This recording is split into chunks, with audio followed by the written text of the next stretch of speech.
what every Russian schoolboy knows. Hello and good time of day to all of you, my chess friends. This is Grandmaster Yermolinsky. Welcome back. What every Russian schoolboy knows.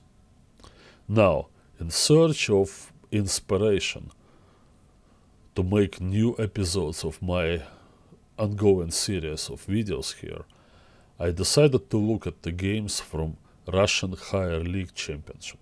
Now, Higher League, Premier League, I know it sounds very confusing. It goes back to the Soviet times, and really it used to mean different things. That doesn't matter. Now, the point is that the Higher League tournament I'm talking about is a Swiss tournament which serves as a qualifier for the Premier League event, which is gonna take place later this summer.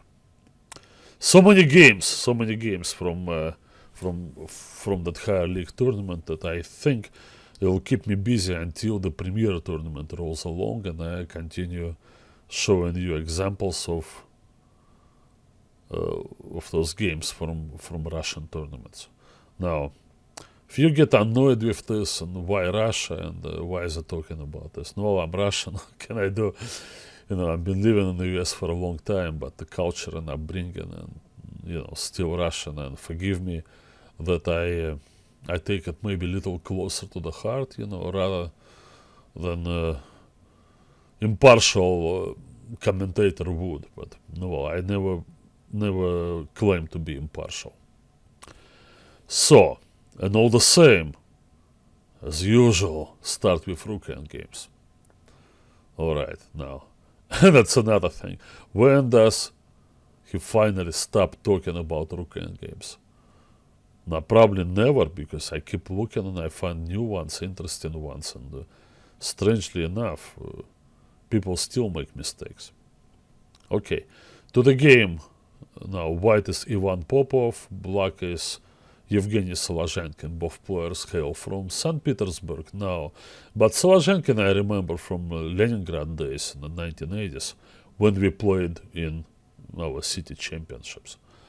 Solozhenkin always knew a lot about chess. He had great positional understanding and a real quick grasp of kind of what needs to be done.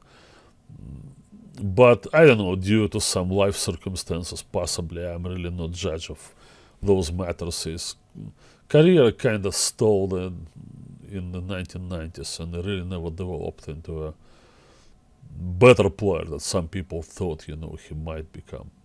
But it's good to see Solozhenkin back and playing chess. And that tournament actually was held in Kaliningrad, that formerly of Königsberg, that part of Russia that actually has no...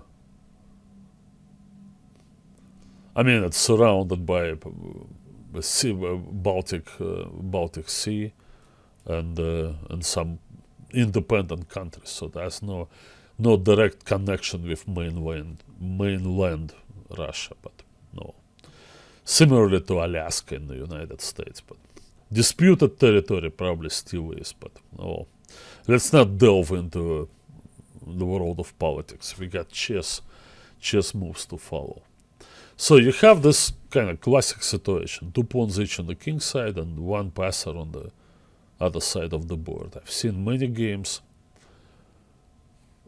that reach this position. I gotta tell you, most of them ended in draws.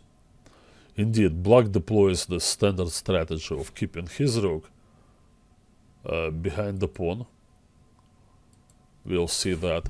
And advancing his king and pawns, setting up the situation where he can finally give up his pawn, his rook for the pawn on a8, and then by that time he eliminates the white pawns and makes a draw with his king and pawns against the white rook and very remote king.